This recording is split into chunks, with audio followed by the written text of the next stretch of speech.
ये बच्चे पाकिस्तान के बच्चे थे, इस्लामाबाद आए थे, अपना हक मांगने आए थे। देखिए हमारी जब हुकूमत थी, मैं अपना मिनिस्टर था पार्लियामेंट्री अफेयर्स का, ये चीजें पीएम हाउस के हुक्म पे मैं और खट्टक साहब और शेख रशीद साहब डील करते थे। आप मुझे बताइए, आपको कोई वाकया याद है जिसमें हमने किसी को खुदा न खास्ता हमारे नीचे किसी ने गोली मारी हो यहाँ डी चौक पे, या किसी को जो है वहां से उठा के लेके तो उस पर 7-7 दहशतगर्दी के पर्चे कटे हो? यहाँ बिलावल साहब तशरीफ लाए थे, मरियम बीबी आई थी एहतजाज पे, मौलाना फजल रहमान साहब आए थे, कई दिन बैठे रहे, हमने उनसे नेगोशिएट किया, हमने डिस्कस किया, मामला का हल निकाला। देखिए मैं उस फिगर्स की तरफ फिर आना चाहता हूं। सियासी जमात है तो नहीं, लेकिन अब जो सियासी जमात है जिन्होंने इलेक्शन में कॉन्टेस्ट किया है, टीएलपी, उनके साथ शायद इससे ज्यादा बड़ा वाकया हुआ था मस्जिद रहमतुल्लिल आलमीन में। आपके दौरे हुकूमत में क्या हुआ था भाई? आपको मुझसे ज्यादा बेहतर तरीके से याद भी होगा, पता भी होगा।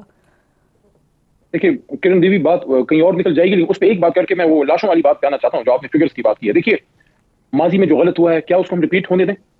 वो, और ये भी फिर आपको याद होगा कि उस मसले को फिर हल किसने किया था? क्या आपके इस भाई ने नहीं किया था? अल्लाह के हुक्म से पीछे मेरे पीछे जो है इमरान खान साहब को वज़ीर आज़म का हाथ था।